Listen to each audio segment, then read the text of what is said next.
zobains labs plūksnes un apakšā veidojās sporas. Šitie var katrs noraut, ja negrib var raut tā parādīt.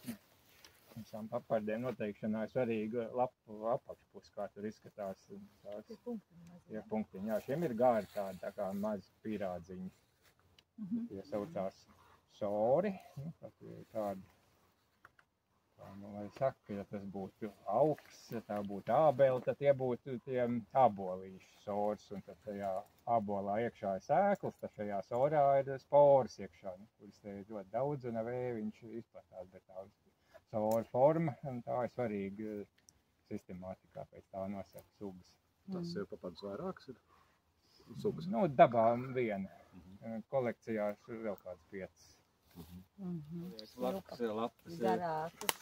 Nu, ne garākas, bet smalkas. šim ir plūksne, vēl ir cakaini, bet šai ir tipat kā glude. Jāpaņem kā paraudzīšu, lai Protams, nākošā lieta tā apakšpuse ir jāskatās kādi vienam, kādi ir otram. Ja šim ir vīrpapardei, ozolpapardei ir apaļs, bet tas apapardei ir garens sors.